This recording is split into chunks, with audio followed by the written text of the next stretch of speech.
I am nervous about preaching today. It's like facing the final exam. For the last 7 weeks, we've been talking about how Jesus is at work in each of our lives, drawing us to growth, and how Jesus' mission for our parish, love God, love others, make disciples, calls us to growth. It's something that leads us on the path to growth, that the Holy Spirit's trying to guide us there. And today is the feast of Corpus Christi, the body and blood of Christ. When we as a church remember the most personal sacrament of all the 7 sacraments, the sacrament where Jesus, by a miracle, turns bread into his body, wine into his blood, and we have Jesus truly present, the person of Jesus Christ, truly present with us in the Holy Eucharist. So, the question for today, the reason I feel like I'm facing a final exam is, having heard me talk about how Jesus is leading you to growth, is working your life for growth, maybe you haven't heard me talk about how the mission of our parish is to a mission that leads us to growth. The question is, are those truths something personal for you? There's this thing that happens in human life where an idea, a truth, a principle that we would agree with like in abstract, as like an idea, yeah, sure, in principle I would agree with that, where that principle becomes something personal for us. It's like the thing that happens when you've been thinking for a while about getting more exercise, and then you have a health scare, and the doctor gives you a very stern talk. And suddenly what was a good idea in principle becomes something that is now personal for you. Or it's like when you've been thinking about adoption for a while, and then that moment comes when you decide to fill out a gigantic stack of paperwork because a specific beautiful daughter of God, a specific beautiful son of God has captured your heart, and you would do anything to become the mom, the dad for that little child. It went from being theory to being personal. One time I remember Dad was telling me that local politics never mattered that much to him until he brought home his first child from the hospital. And suddenly, things that before he would have cared about in theory, like, in principle, I would like there to be the common good and for our neighborhood to have good schools and to, have a good community. Now, these things were intensely important to him because his daughter was going to grow up in those schools. His daughter was going to be spending the next 18 years in that community. So it now mattered to him quite a lot that the leaders of that community were making choices today that would make things better 10 years from now. It's the moment where something becomes personal. And moments like that are key to our faith life too, for the mission of Jesus Christ to go out into the world, for Jesus' work in your soul to grow, to have you grow, for that to go forward. Eventually, there's got to be that moment where it becomes personal. So the question for me, that's kind of like my final exam, right, is have you heard something over the last 7 weeks? Or maybe you hear something today. Have you heard something that took that cool idea, that beautiful thought that Jesus is at work in your life, that the mission of the church goes forward, Jesus' mission in our parish, and made it be something personal? In our small groups during this spring season, one of the things we learned about was this ancient pattern of prayer given by St. Ignatius of Loyola to his friends. It's called the 2 standards. And it's a way of praying to try to help our faith become personal for us. Ignatius, during this pattern of prayer, invites us to, imagine in our minds a big field, right? Like a plain, a big open level stretch of ground where a battle could be fought. And then he has us imagine at one end of the field, the devil standing, and around him are the humans allied with him and his fallen angels, all gathered around the devil's standard, right? The flag, the banner that honors, that glorifies selfishness and self-worship. And then St. Ignatius invites us to imagine hearing the devil say to his army to go out, to find human souls and to drag them down to hell by fears, by attractions, by all kinds of tricks to make them choose that standard of self-love and self-worship. Next, Ignatius has us turn our gaze to the other side of the field, and there we see a different king, our Lord and friend Jesus Christ. Gathered around him are the saints and the good angels, and so many ordinary men and women who have decided to give their lives to helping the love of God come into souls, who have pledged their lives to trust in Jesus and his message. They stand underneath a second standard, the standard of the cross, a banner, a flag showing that ultimate sign of divine love and human love too. Love all the way to the end, self-gift to the end. And then Ignatius has us imagine hearing Jesus say, "My beloved, my friends, go out and tell people that God has loved them, that God does love them, that God will always love them. And the way for them to gain heaven is to put their trust in me, that I am there to save them and to give their lives in love for others." Ignatius concludes this pattern of prayer by pointing out to us that just beneath the surface of this world, that is the battle that's always going on.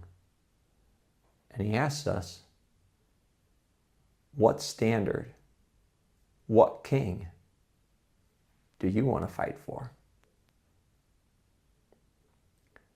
Well, if there's been something in your life in the past, maybe recently, a long way back, maybe today, I don't know, coming up this afternoon, who knows, right? If there's something in your life that had that moment where Jesus' desire to have you grow as a disciple became personal for you, or where the mission that Jesus chose from the Father and gave to us as church became personal for you, then today's feast, the Feast of Corpus Christi, is a great day to learn about how to live that mission. Because Jesus said, "I am the way." And in the readings we have from today, from John chapter 6, Jesus said this to us: "Just as the living Father sent me, and I have life because of the Father, so also the one who feeds on me will have life because of me." So the message that I want to give you today is that worship with Jesus at the Holy Eucharist, that sacrament of his body and blood, celebrated especially on Sunday, worship with Jesus at Sunday Mass is how we love God, love others, and make disciples. Worship on Sunday with Jesus at Mass. That is a key way that we love God. It's one of the key ways we love God. It expresses our faith in him, right? That we believe what Jesus said, that he really is here by a miracle. It expresses our hope that the gifts Jesus can give us here at Eucharist can prevail in our life, can lead us to go deeper in God's love than we ever could on our own, than we'd ever think possible. And it expresses our love, right? The whole reason why Jesus works a miracle in the Eucharist is because he wants to be here with us, right? He works a miracle at every single Mass, every single Sunday, so that he can be here with us. And so when we're at Mass, that's a powerful way we love God. We say, you came to be with me, well, I'm going to show up to be with you. I love you too. Worshiping with Jesus at Sunday Mass, it is a powerful way that we love others. I got this really sad memory as a priest. Mom was telling me that it's really hard for her to go to church recently because this mom loves her husband a ton and she loves her kids like crazy, and none of them go to church with her. It makes going to church really lonely, she said. You know, her husband, he's physically well, he's healthy. All her kids, they're grown, they live nearby, they live in the same parish as her. In principle, they could all be at church together, but they don't choose to do that, at least not very often. So when she goes to church, she has to go alone, and that's lonely. When you choose to go to church and worship on Sunday, that is a powerful way you love other people. You help create that warm, rich community where many people are gathered to be with God and to be with each other. And so people who are trying to live their faith and who are struggling to live their faith have you there to give them a smile, to pray next to them, to carry that load of Christian life right beside them. They're in it, you're in it together. It's a powerful way that we love others. And beyond all the direct ways that going to church on Sunday, being with Jesus at the Eucharist is a way we love others, there's plenty of indirect ways too, right? Because when you come to be with Jesus in the Eucharist, then He fills you with grace. So that when you go out the doors, back to all the people you spend your life with, you got more power to be charitable, to be patient with them, to love them, to forgive. Being with Jesus at the Eucharist is a powerful way that we love others. And being with Jesus in the Eucharist on Sunday, it's a key way we live our mission, the mission to make disciples.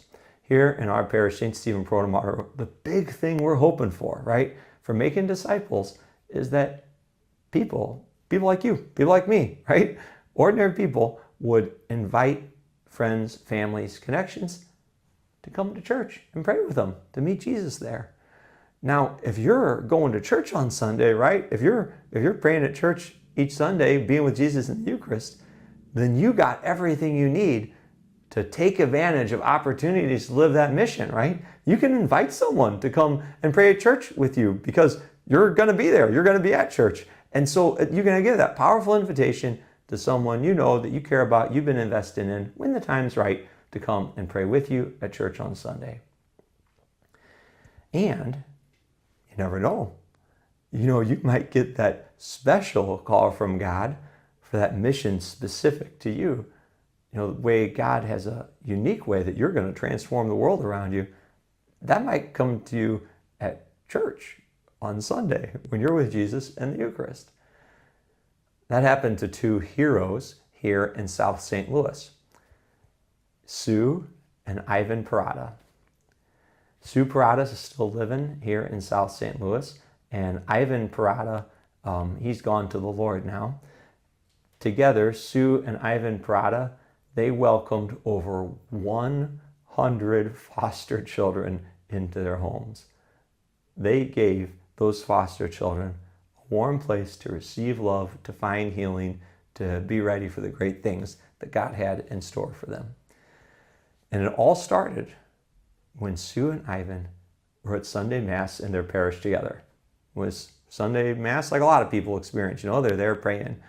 And something about that day, the message that was given, the music helping people pray, Jesus being with them, truly present in the Eucharist, that happened that both Sue and Ivan independently had a moment of prayer at that Sunday Mass where their hearts were on fire and they really wanted to find some way to live their faith. Later on that day, when they were sitting together over their kitchen table, sharing a meal together, they talked about what they'd experienced. They found out each of them had had the same experience at Mass, and that was the day they decided to look into being foster parents. Think of the 100 and more children who found acceptance, who found love, who found a place that helped them grow up, because Sue and Ivan were living the mission by being at Sunday Mass with Jesus in the Eucharist. So that brings me to the invitation I want to give you today. It's a way where if you want to, by making a choice on the inside, in your own heart, you can choose to take the mission of Jesus, that great love He has for you, where He wants you to grow, have it become something personal. We invite you to make a commitment today that you are going to be at Sunday Mass with Jesus for every Sunday for the rest of this summer.